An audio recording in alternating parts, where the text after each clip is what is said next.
Alors on a une variation importante du pH autour de l'équivalence. Cette variation rapide du pH, elle peut se traduire comme avec les vitesses, les accélérations, par le coefficient directeur de la tangente, c'est-à-dire la dérivée. On va créer la grandeur dérivée du pH par rapport au volume versé. Donc d de pH sur d de VB.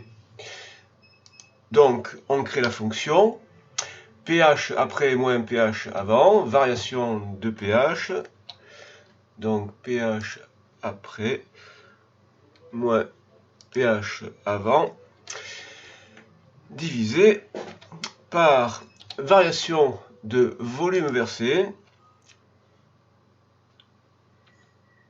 moins. Et on va voir si ça nous donne une information intéressante.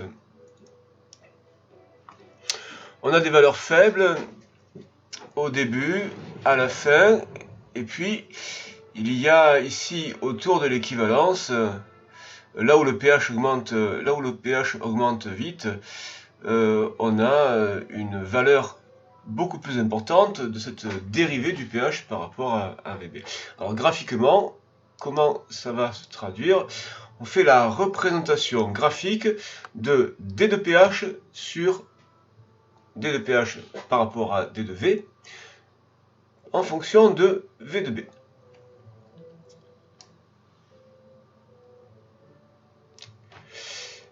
Et voilà ce qu'on obtient.